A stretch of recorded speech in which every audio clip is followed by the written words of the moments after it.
From Studio A at the Annenberg School, I'm Anthony Tridelli. My guest today is director Julian Higgins. Julian is an award-winning film and TV director. Julian, thank you for joining me today. Thank you for having me. I really appreciate it. No problem. So far in your young career, you've had a pretty impressive resume. Could you describe a little bit of that? Yeah, I mean, I knew I wanted to do film directing from a pretty young age. I started experimenting with filmmaking in about 7th grade after being very interested in visual arts, writing, and a lot of acting. And I went to Emerson for undergrad film, the American Film Institute for graduate school directing. You know, really pretty hyper-focused on directing as the craft ever since I started. And from my thesis film from AFI, did very well on the festival circuit. It won a Student Academy Award and Student Emmy Awards, and it sort of opened up a relationship, a mentorship with this director who's actually a USC grad. His name is Greg Yatanis, and he was the executive producer and one of the main directors on House. And so I actually worked with him. I sort of shadowed him at his at work for about 4 months, and then got to know him, and he got to know me, and eventually he gave me a chance to direct one of the last episodes of the show. And so that sort of opened the world of television for me. And then I've also been doing my own short films, just because I think it's really important to constantly be generating your own material. It's not an industry where you can really wait for things to come to you. Yeah, my short films have done very well as well, luckily for me. Yeah, and one of those short films was Winter Light, which came out a couple years ago, was recognized with multiple awards. What was it like working on that type of film and having that type of recognition so early? Winter Light, I mean, I think what I've observed is that whenever I pursue what I'm really passionate about, I am, I'm pleased with the results. Whenever I've sort of tried to calculate what will please the audience or the marketplace, it's not your true expression of yourself. So Winter Light is definitely a passion project of mine. I grew up in New Hampshire, and the story is set in Montana, but I think I recognize the place and the types of people that live in that sort of place, that sort of inhospitable winter. It's based on a short story by James Lee Burke, who is a pretty renowned mystery author, and it's a sort of classic Western thriller, but it's set in present-day snowy Montana. Absolutely. Yeah. And we've got the preview of it right now. We're going to check it out. I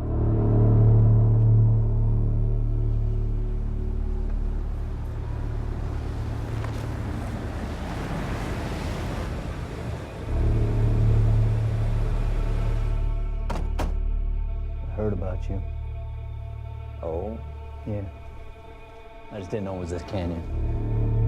This is my land. And this here is my road.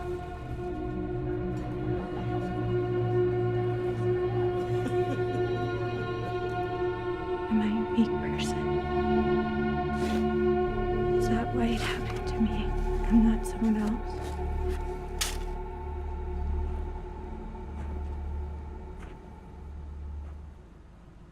We're here!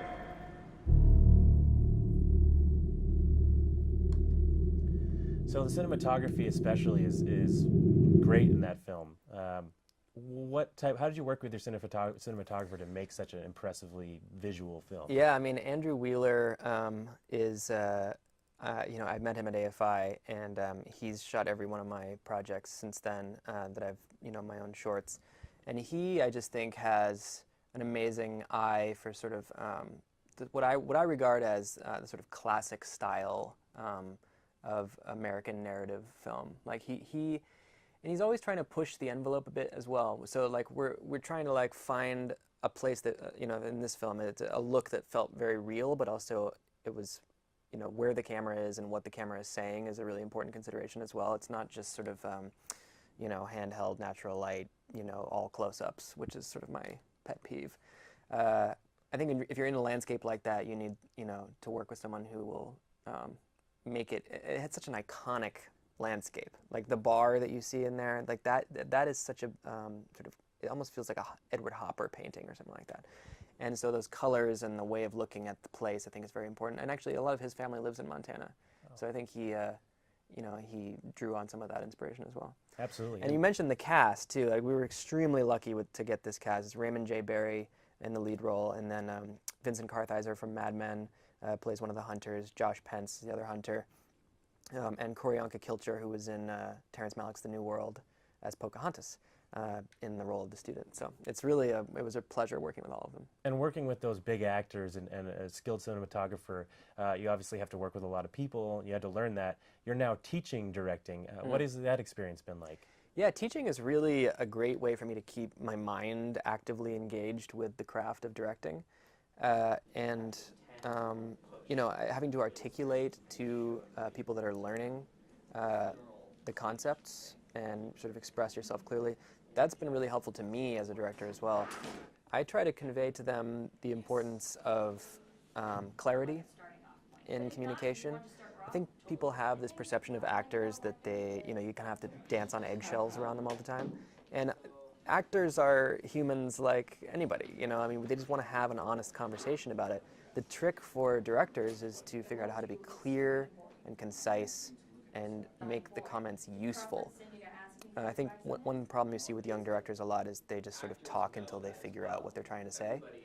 And my goal would be to get them to figure out what they want to say and then talk, Yeah, wow. So a lot of our exercises are just sort of, I just want to have them practice as much as possible, because there is really no substitute for time spent and the sort of practice and time put in.